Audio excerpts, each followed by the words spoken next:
afternoon. Welcome to our show. We are happy that you could join us. I'm Melissa Ridgen. We've got a great show for you today, starting with one of the first women in Canada to be labeled a dangerous offender. She has a fascinating story, one that may eventually be turned into a movie. It's a tale of an abusive, oppressive system and one woman's perseverance to fight her way to freedom.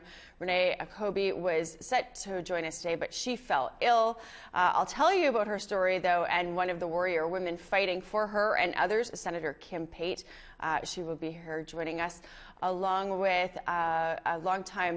she's been a long time warrior fighting for justice for Indigenous people who've been brutalized by the corrections system, which of course only exists if they can keep our people incarcerated. We're also going to get into the Pope's visit and the delegation that is heading to the Vatican to meet him. What's the point of this all? Should he even set foot on Canadian soil? Should survivors or Indigenous leaders be going to the Vatican? You all had lots to say on our social media, so we're going to get into some of that. Also on the show, the province of Manitoba officially ended birth alerts, which flag, of course, a pregnant woman's medical file so that the hospital will notify child welfare officials when she's having her baby, and this oftentimes leads to immediate apprehension of that newborn. Well, we don't believe for a second that these have actually ended. It's more likely they've been rebranded. But we do know that drastically fewer babies are being taken from their mothers now than they were a few years ago. We're going to talk to the Mothering Project. That's an organization here in Winnipeg that's helped more than 200 women keep their babies, and why this program should be copied and expanded elsewhere in the province, maybe even elsewhere in Canada, for those of you watching elsewhere who might want to see it taken and just done the same way where you live. Lastly, we talked to a Dene doctor who is leading the charge for other doctors to prescribe nature as a treatment for an assortment of health issues. Of course, this is a call-in show. You can call us toll-free, 1-877-647-2786. Well, Renee Akobe was 21 when she started a jail sentence on assault and drug offenses and breaching numerous court-imposed conditions. It should have been a 3-year term, but she was held as a dangerous offender because of a number of incidents that happened while she was incarcerated. Hostage takings, attacks on staff, uttering threats. Corrections Canada had said that she was one of the most dangerous prisoners in Canada. Well, she learned to use violence in the system that held her and was kept there for exactly that reason. Psych reports have since been thrown out, saying that they're designed for white men, not to be used on white women. An independent therapist unchecked all of these boxes that Corrections Canada was using to keep her jailed. She was recently granted full parole, and she's now living a normal life in Vancouver. But it wasn't an easy battle to get out from under a system that's designed to keep Indigenous women like her under its boot. But like I said, she fell ill today, so she can't join us. But Senator Kim Pate, who's one of the people who helped her fight her way to freedom, she joins us now. Joining me now is Senator Kim Pate, a longtime advocate, warrior for Indigenous people being incarcerated in Canada. So, Senator Pate, thanks for joining us. I have to ask, how did Renee's case land on your radar? Well, I first met Renee when she first came into the system. We have daughters very close in age, and in fact our children were in the child care center together at the Healing Lodge back more than 2 decades ago. So I've known Renee since she came into the system as a very young woman. I mean, you've seen how that system operates, particularly for Indigenous people. It seems like it's meant to get you in and keep you in. Is that accurate?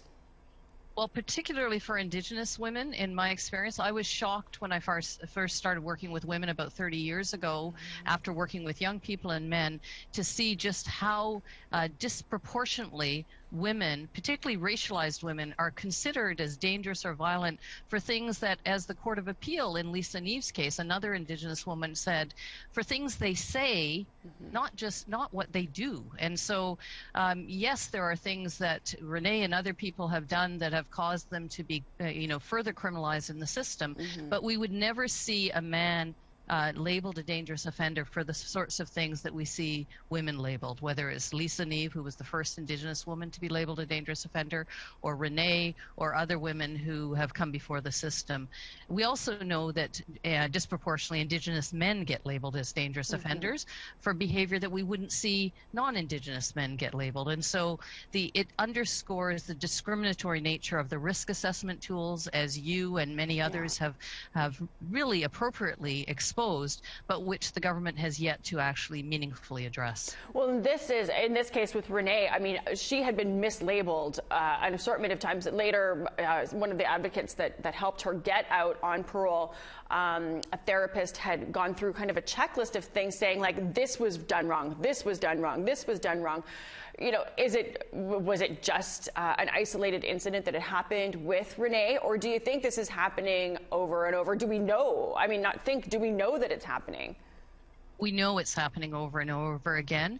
The challenge is getting it exposed publicly because, like so many women, and Indigenous women in particular, often internalize the labels that are put on them. They're told that they are dangerous. They're told that they are violent.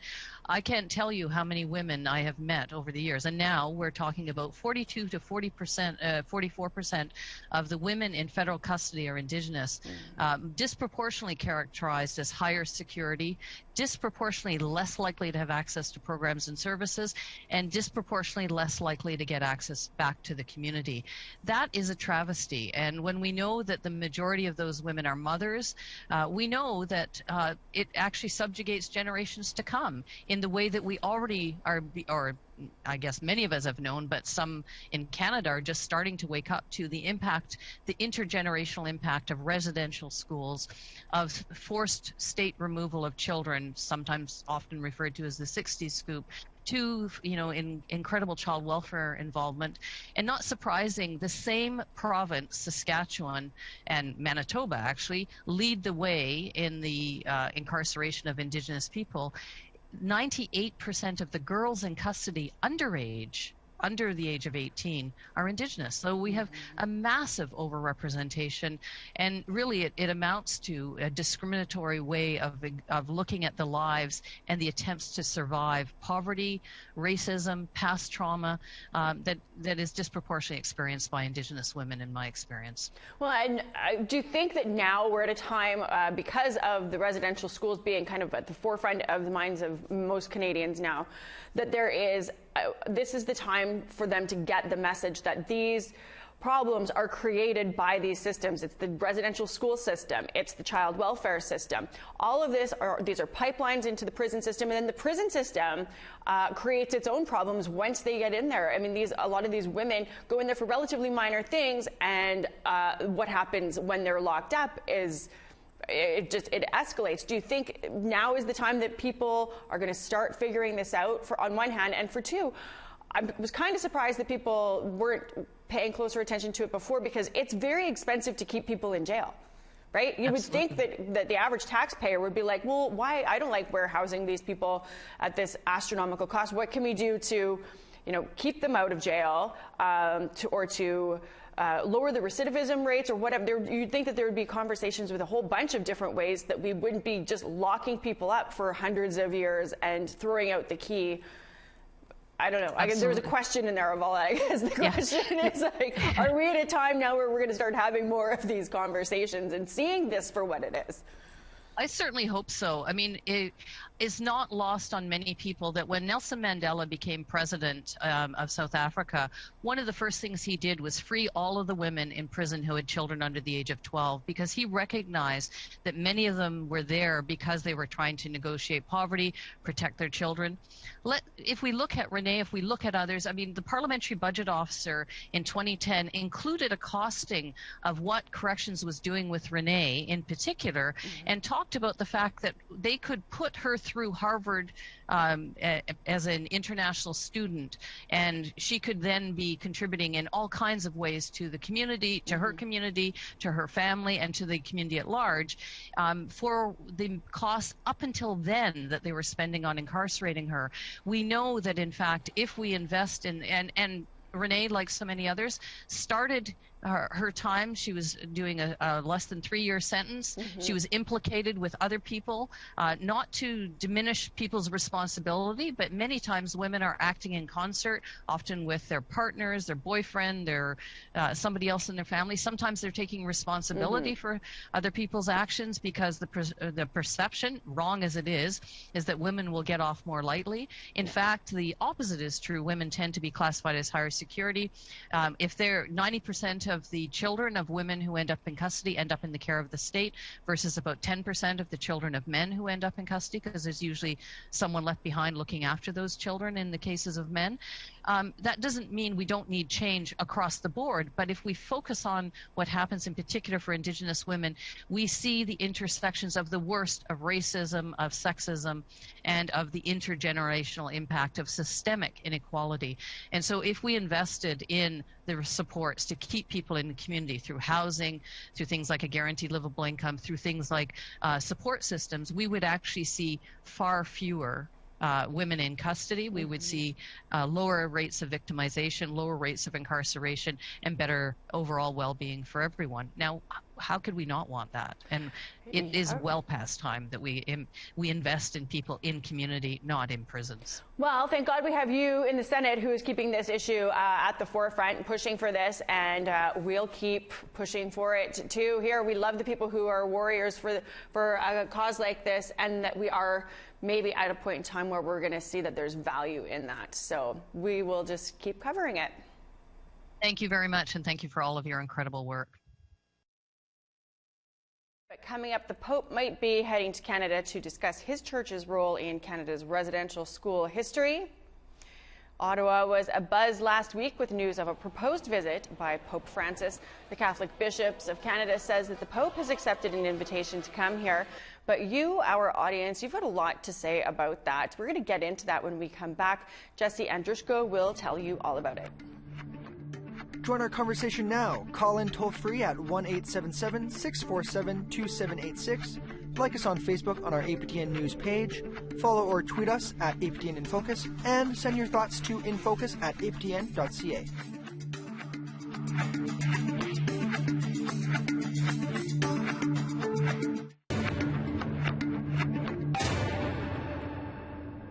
Welcome back. Before we get to your comments about the Pope's planned visit to Canada, we want to go to a caller to talk about our last guest and the issue that we were talking about with Senator Kim Pate, that being the over-incarceration of Indigenous people in Canada's prisons. Kate, are you there?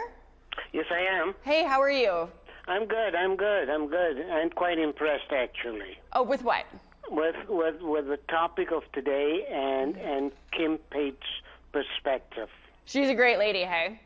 She really is. She's a good person, and my understanding, I'm here since 1968, and I'm originally South African. Okay, well, welcome. Thank you. And I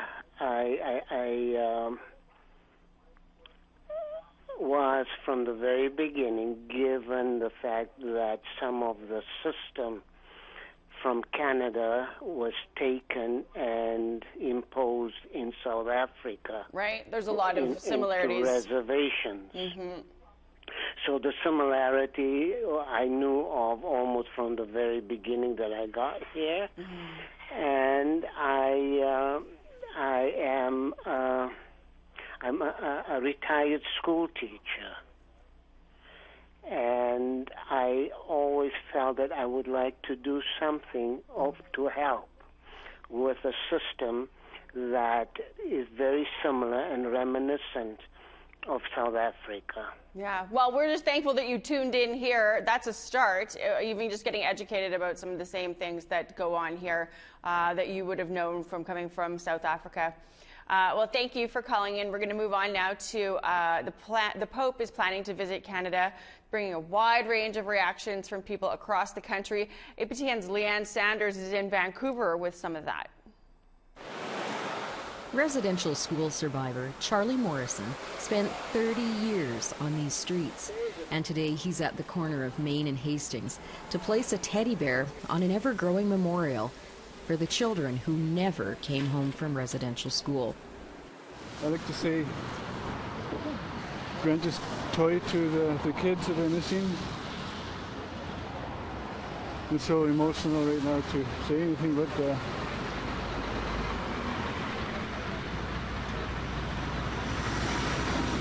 thank you very much. Morrison, who is from Kitimat, BC, was taken to the Port Alberni Residential School, along with all 7 of his siblings. He escaped after 1 year, but was forever scarred by the experience.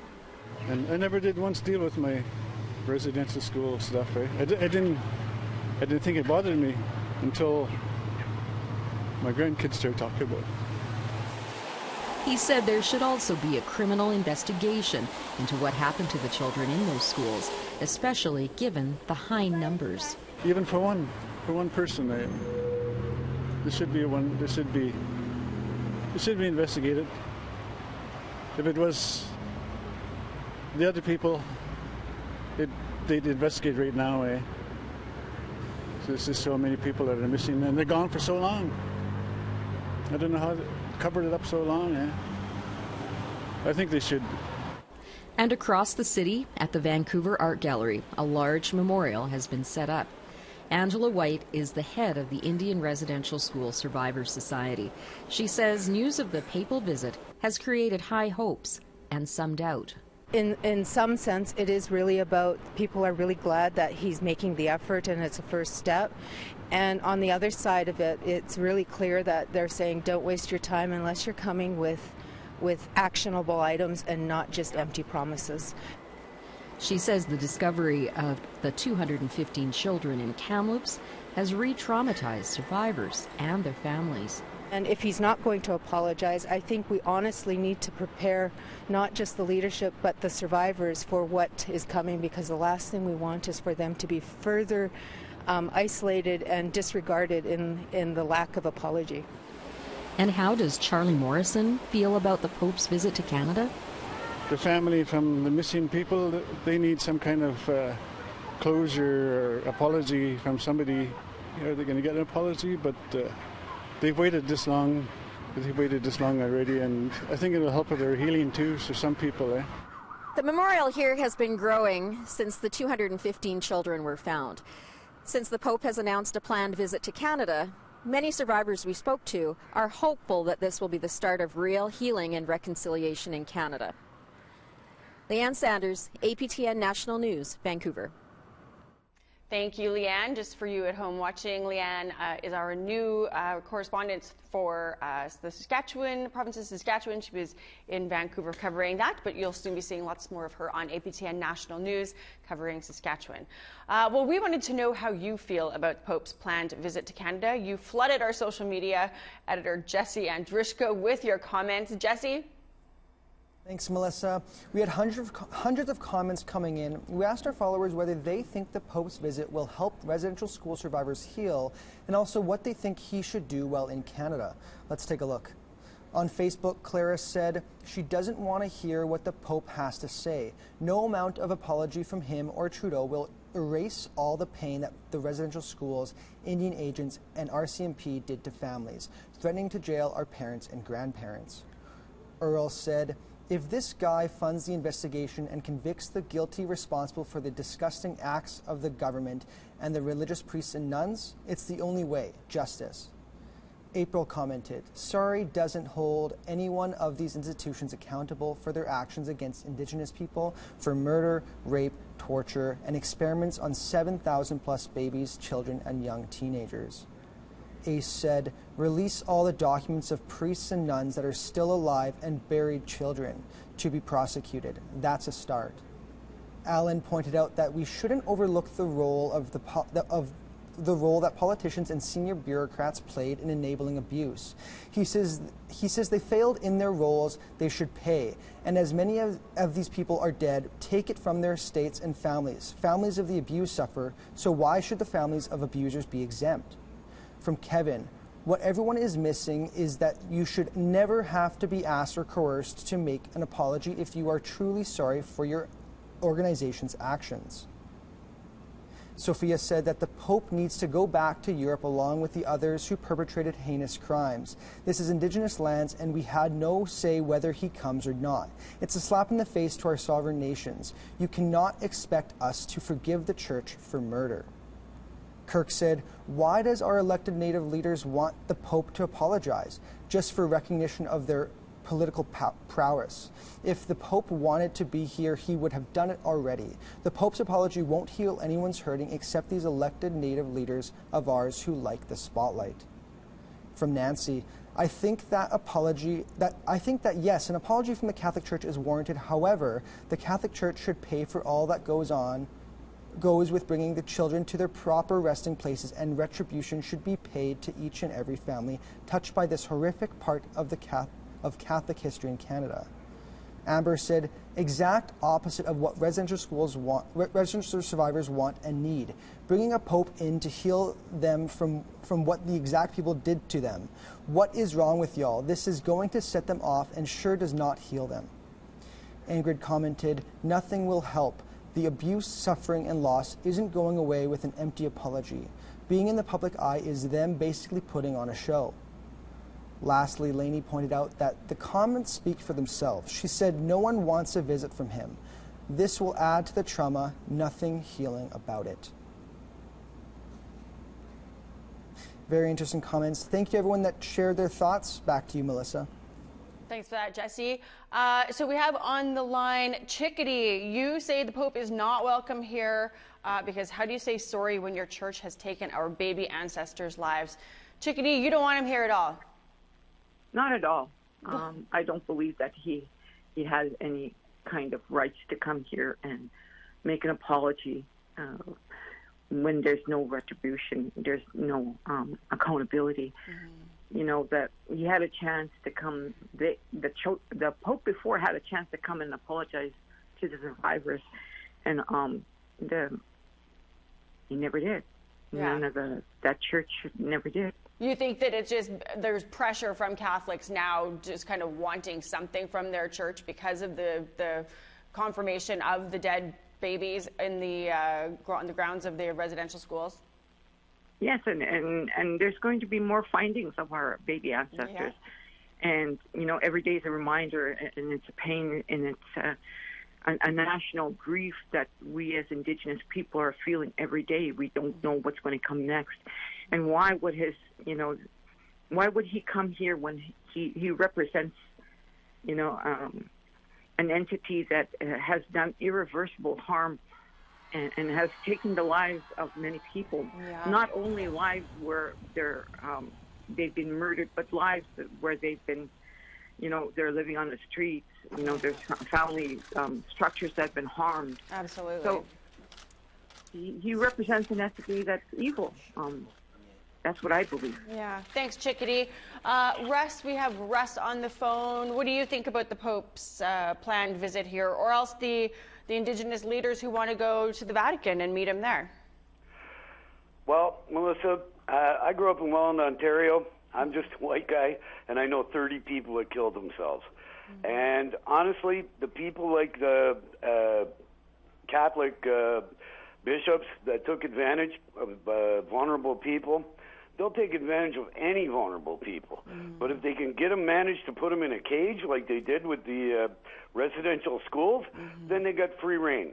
However, this Pope Francis, I'll let you know now, I'm not a Catholic. I basically believe in Mother Nature. So if this Pope wants to come and apologize, bring him in for a slice of pizza and a beer and see what he's got to say. Because quite simply, I think this Pope would literally throw every diddling priest in a dungeon if he could. So the punishment can never be enough. Retaliation, forgiveness, it's never enough. And survivor guilt, hell yeah. Because I know so many people dead, and well, it's everybody from a Catholic priest to Alberta Safety Elephant Cop.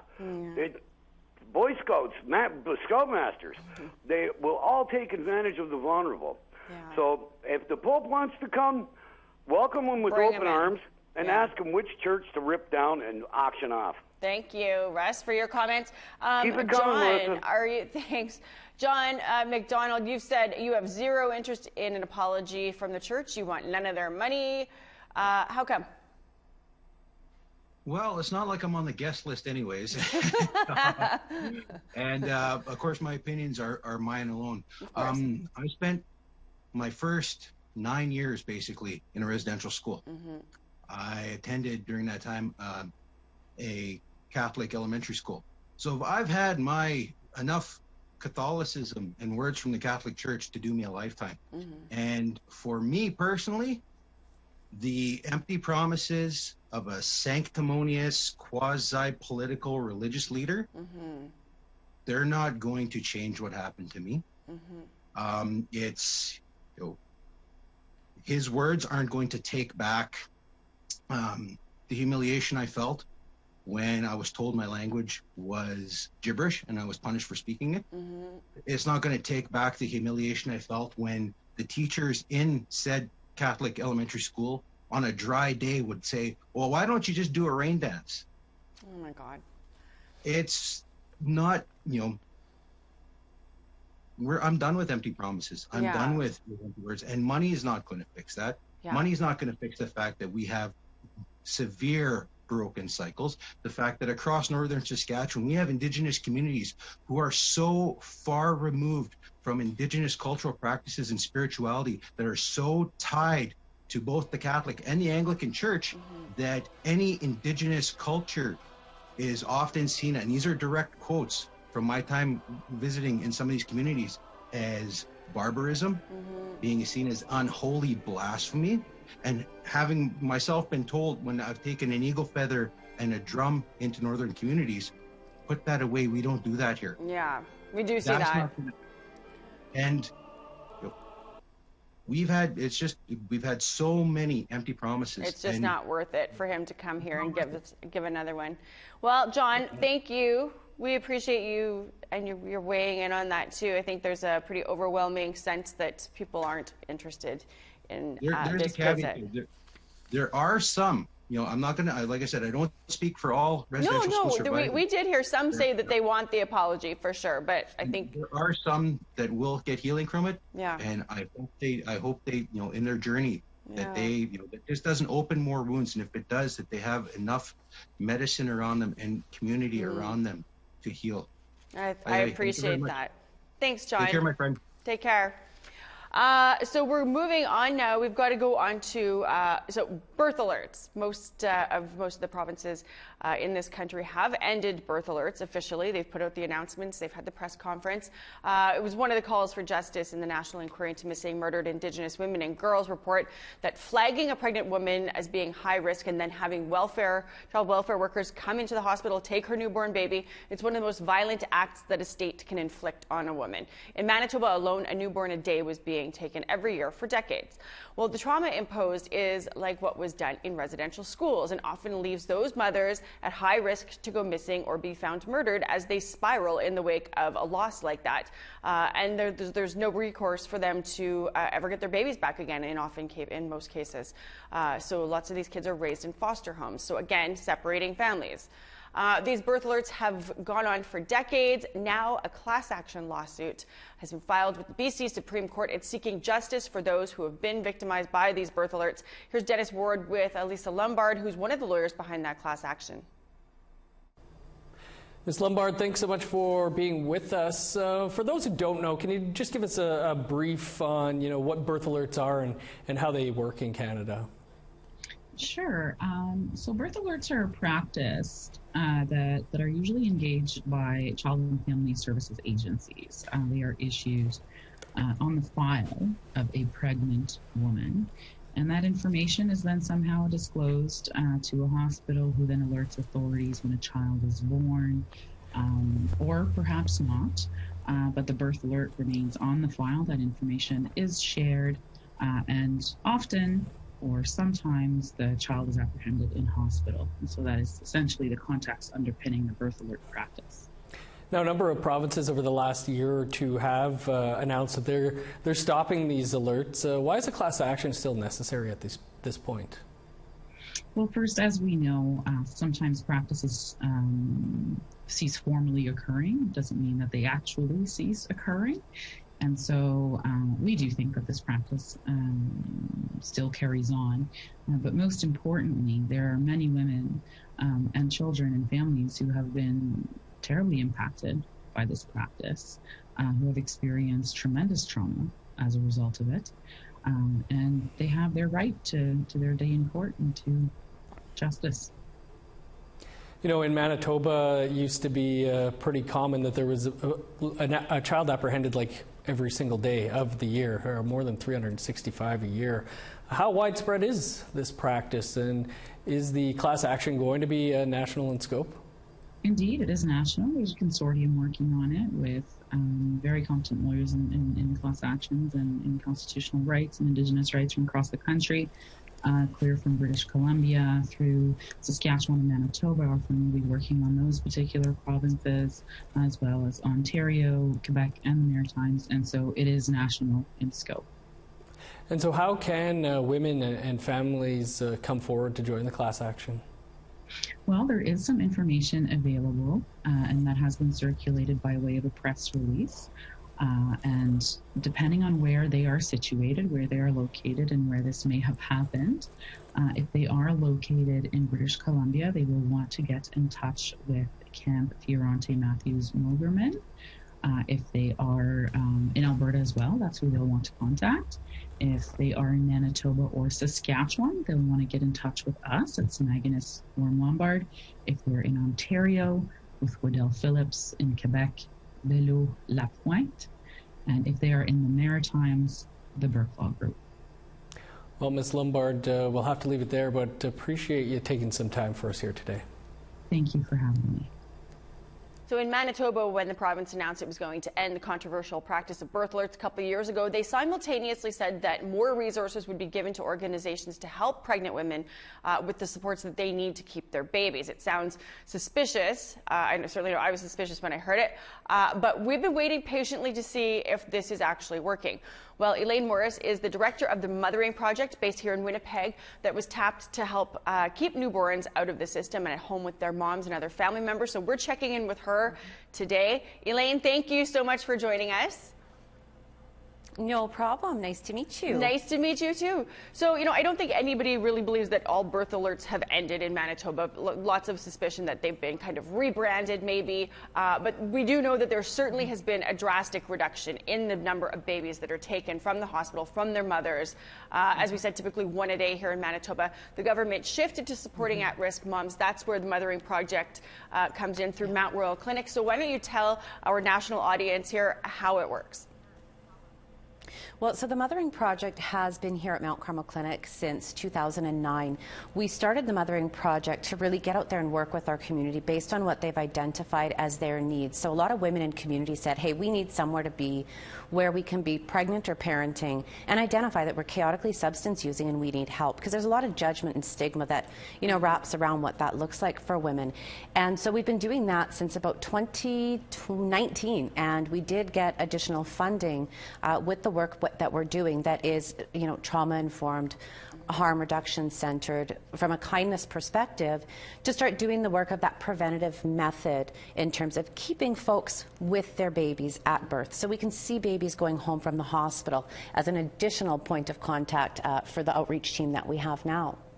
And this is voluntary, right? So women who have been identified by, who I guess we could say flagged, like they used to get flagged with a birth alert, they're flagged now with maybe the Mothering Project can come in and help them. What do they need in terms of supports? Do they need housing? Do they need parenting classes? Do they need help with addictions? Do they need, and that's, so then they're asked, is this something that's of interest to you? Do you want help? And it's on, the onus is on the mother to say she does. Is that correct? Is that fair to say? Absolutely. Our entire program, right from the beginning of time, has always been voluntary. We're not a program that any system can come and say, we expect a mother to be able to do this program. It all needs to be voluntary. So for us, it is nothing about you without you, and it's all about what the woman's goal is for success. Everybody's model of goals and success for themselves all looks differently. Everybody comes from a different space. Everybody has their own life experiences. So for us, it really is what the woman wants it to look like, and this team will support that woman for what her goals look like. How many women are you helping, would you say? Well, we started off with 100 women that we would anticipate servicing. And now with the extension of care to support women that are involved with the child welfare system that can take babies home, we've added another 100 women. So overall, our outreach and family support team will support upwards of 200 active women at any given time. And these are 200 women that could have had their babies taken on a birth alert? Oh, absolutely. Absolutely. Okay. Yep. So what's been the response of the agencies? I mean, are they upset that they're not in there stealing babies anymore, or do they like a program like this? I've always wondered how, they don't like to come on the show and talk about it. So we have to ask people who know them. No, this team is actually, for many, many years, one of our priorities is really building those positive relationships. For us here, it's regardless of whether you're a client, a colleague, another servicing agency, the relationship is the intervention. So we've always come from it from a place of advocacy in a kind way that is supportive of the women and building the relationship with agencies. So, you always have some hiccups based on, we advocate for what mom's needs are, and it might not be the same as what the case plan might look like. But we have, I would say I'm proud of this team for the relationships they have developed. When we did get the enhancement to our program to really start supporting the preventative measures to avoid birth alerts or babies not going home from the hospital, I just lost my train of thought on that one. Yeah. This happens to me. There's just, there's so much about this program I can talk about. This happens to me all the time, losing my train of thought. I get I know, on right? sidebars, You're like right in it and off it goes. Yeah. Yes, I have lots of sidebars. We were saying that, the child welfare system, and I think everybody who's involved in it kind of does realize now, this is, a recreated residential school system that is taking kids, ripping apart families. Is there a new realization among social workers, among people in these systems, to stop this cycle? Well, I think that there's a really big priority put on who is next of kin and who's the family unit based on who mom identifies as that family unit. So I know sometimes, a lot of the times, if it's identified that baby can't go home because there's some work that still needs to be done, let's look at that extended family for baby to be placed where mom can still have full access, right? Because attachment is super important, especially at birth. And so keeping that relationship is really important. So that's a lot of the work that we do. And, the child welfare system has been fairly positive with us so far to date. It's been, just about over a year now that we've really gotten into the depths of this. But what we did do at the beginning of this enhanced part, which is where I lost my train of thought a minute ago, was we did spend a lot of our time. So me and my manager, Haley, we spent a lot of time creating a process to get out there, and we did tons of Zoom meetings with a variety of different agencies, a variety of different authorities to say, hey, this is who we are, and this is who we're servicing, and this is who we want you to refer to us. And so a lot of those social workers and authorities and agencies do connect with my outreach team and my community health facilitators for intake for women. Well, so this is great, all fine and good that this is happening here in Winnipeg, but if you're outside of the perimeter, in Manitoba, or if you're in Saskatchewan or Alberta or BC, what could people be doing to take something like that? Well, for one, two questions, I guess. What should the province of Manitoba be doing now when they're seeing the success of the program that's happening here in Winnipeg to expand it? And then two, what about other communities elsewhere in the country who are now taking back control of child welfare within under C92? What advice, I guess, would you have for them? So what would you like to see the province of Manitoba do to expand in Manitoba, and what would you like to see communities do within the confines of C92 to get something like this up and running? Well, I think it's really about building those relationships. But one of the most important pieces is that this program started because of the needs our community identified. And so getting out to communities, what do they need? What are the things that would support them or help them? We're a good starting point to start doing that preventative work and getting our babies home with their families and with their moms and building those attachments. What does that support look like? But we also need to remember that it needs to be really woman-focused, family-focused. And what does that woman need? And so I think that we're always happy to share what we've learned ourselves walking this path, and we're always happy to be able to share. So if there's something we can share to support other areas of our province or other provinces that have interest in doing this, we're always open to be able to do that kind of work with them. Well, I love that. And I would love to see people getting in touch with you guys to say, give us your template. How did it happen? And do the exact same thing. Elaine, thank you for the work that you guys are doing. I mean, it gives me nothing but joy to think of fewer of these families being ripped apart, traumatized by this. I don't even know how I'm alive in a time when anybody thought this was a good idea, but here we are. And thank you for helping take a bad situation and turn it around a little bit. Child welfare is a topic that we've pretty relentlessly covered here on InFocus, and we've got no plans to stop telling those stories and exposing that industry for what it is. It's also one of the topics of Face to Face with Dennis Ward recently, and his guests Brielle Morgan and Emily Gilpin from Indigenous, a sister media outlet that has put a lot of effort into telling child welfare stories too. So merci to them for the work that they do, and a whole lot of respect. I wanted to share a clip from Face to Face and that conversation.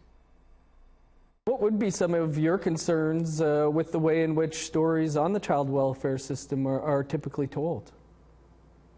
Well, I feel like we're missing the big picture so often. I think that there's a really interesting transformation, a really important transformation happening right now across the country with different nations and communities reclaiming jurisdiction over their child welfare, their so-called child welfare systems, over child and family services. And I feel like there's so much important historical context that needs to be included when you tell stories about this kind of transformation of power.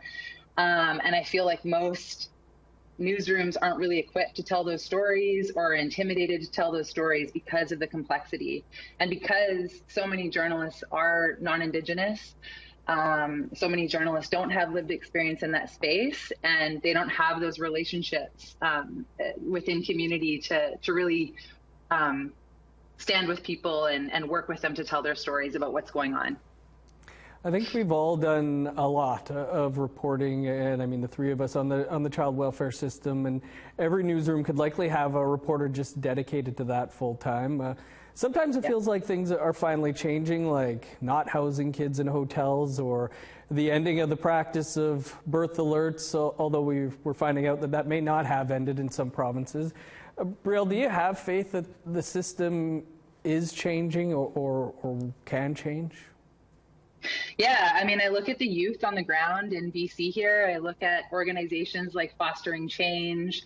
I look at some of the youth that have worked in the newsroom at the Discourse as young people with lived experience who are interested in learning more about journalism because they see the power that media has to put pressure on people in colonial systems to really listen to community and take action. And I'm continually inspired and encouraged by the work that's like the youth-led work that's happening on the ground. I look at Cindy Blackstock. I'm waiting for the federal government to confirm whether or not they're going to keep digging their heels in and fighting the compensation order. And I think that there are so many strong advocates out there raising the level of consciousness around the system. So yeah, I'm confident that things are changing. This is going to air in just a couple of days, but I don't think any of us here will be surprised if the government does file the appeal. I would encourage you to watch that entire episode of Face to Face with Brielle Morgan and Emily Gilpin on our website, aptnnews.ca/face to face. As we heard them say on Face to Face, there's little surprise if the feds are appealing a ruling to compensate Indigenous kids who were victimized by the child welfare system after a number of warnings from the Human Rights Tribunal to the federal government to fix the system. Well, the appeal happened, as many suspected, despite Justin Trudeau on the campaign trail in September insisting that he's not fighting Indigenous kids in courts. So I think we have something about that. Ready to roll? We do not. Okay, well, coming up, we are switching gears totally again. A doctor is recommending time outdoors for your health and stress. We're going to get into that after the break.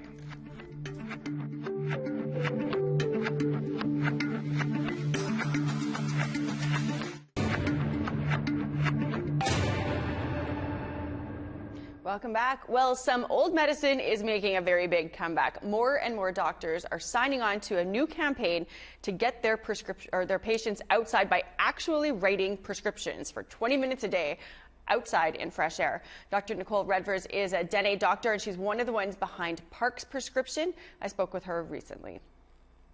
Well, thank you so much for joining us, Doctor. Tell us about Park Prescriptions. Yeah, it's a new initiative within Canada that's created a wonderful network of physicians thinking about ways we can integrate the concepts and idea of nature as health and wellness within our communities. So the program is based in essence on prescribing nature for patients within the office, whether or not it's going out for walks, engaging within parks, any sort of interaction for the purposes of health and well-being. Now, why an actual physical prescription? Well, you know, I think from the, at least the westernized context, we've sort of lost a little bit of our relationships with nature, and researchers are clearly starting to understand the health and wellness benefits of being in nature, whether or not it's for our blood pressure, whether or not it's for stress levels. Of course, you know, not outside of the benefits of exercise. You know, these connections are so important, and thankfully are becoming more well known within the medical profession, and really a symbolism of having health providers acknowledge those benefits in the hopes of motivating patients in our communities to start re-engaging that process with nature. Yeah, and it's free, so there's that. I read in the literature on parkprescriptions.ca, 20 to 30 minutes in nature makes people's cortisol levels go down. Tell us a little bit about what is cortisol. Do we all have it? Do we all have to worry about this? Yes, well, we all. I feel like I have a lot. To some extent, probably a little, you know, more than others, for sure. As it pertains, and cortisol is a stress hormone, you know, in its simplest form, and increases when we're experiencing high rates of stress. And the hope would be, obviously, that we have as much as possible lower level of cortisol to facilitate a better health and well-being. And just being in nature, the literature is clear. We can see stark decreases in our cortisol or stress hormone levels the more that we engage with nature. And clearly there's a timing implication. More than 20 minutes, 3 times a week can be enough to start seeing those benefits. You know, and what does it have to, like, when we're out in nature, what do we have to be doing? Do you have to be moving? Could you be sitting there? Could you be bird watching? Do you have to run up a mountain? Like, what's that 20 minutes have to entail? Well, I think, you know, for the purposes of increasing the benefits, the hope would be as people are being active within nature. And of course, that was very natural within many of our Indigenous communities historically, who had those deep connections to land, who were always busy on land. Relationships, you know, are very much a part of that. So from my perspective, I really see any nature contact as being beneficial, particularly for cortisol levels. However, the more we can see people increasing their activities, we start to gain more benefits within our cardiovascular system and other systems in our body. Well, I guess that would be the hope too, right? At first, if you could just get out there, even if you're just sitting in nature, and then maybe the next time it's a little bit of a walk, and then, you know, who knows, it could escalate. Can you imagine something escalating to something like really good, right? Usually when we think of escalation, we think of, you know, not a positive thing. So I'm curious, what would you suggest for people who are in urban centers versus people who are out in remote communities? You know, are we seeing more doctors in the urban centers or in the remote communities prescribing this, or is it a mixed bag? Yeah, so there's been sign-on from many provinces and territories within Canada. So we are seeing uptake centers as well as rural centers as well. I think the idea of nature prescribing needs to be, however, very contextual. You know, we do know that some of our Indigenous communities have deep relationships to the land, and, you know, having that power dynamic of patient and provider sort of coming in and sort of prescribing something that's innate within the culture may not necessarily be as culturally appropriate in that setting. However, clinicians can still further encourage on the land or land-based activities within our rural and Indigenous communities, comparatively, of course, to more formalized park engagement, green spaces as we have in our urban settings. So definitely across the board possibilities with some contextualization perhaps to the realities on the grounds of where physicians are working in communities. Yeah, and I mean, I guess this is for all ages, right? This is for little kids right up to our elders. Absolutely, all the way. Our elders, our Indigenous elders, knew very much the best, and all our young ones, of course, we hope will start engaging in nature activities so that they facilitate that lifelong relationship with nature as they go forward. Because we also know, even though nature gives us benefits, we can give benefits to nature back. As through our relationships, we're more likely to engage in environmental protective behaviors and hopefully, of course, work harder and harder to protect those valuable green spaces. Well, I love this. When I first came across my desk, I thought, what a great idea, and I hope that this catches on and that we see all of our doctors out there prescribing people to get out and enjoy some nature, get some green time. Dr. Redvers, thank you so much for sharing this with us. Absolutely. Have a wonderful day. Big shout out to our editor, Alan McKay, for editing that. I loved all those shots that he picked there to encourage us to get outside, get where it's beautiful. Well, we're all out of time, so I'm going to have to say goodbye, and thank you so much for joining our show. Next week, we've got some inventors coming on, innovators and inventors. They've got lots of groundbreaking projects that they're going to share with us, so I hope to see you then. We're going to leave you with some more beauty shots. This from Kitimat, hopefully to inspire you to get outside, get some fresh air, lower that cortisol, maybe even get moving. Have a wonderful afternoon.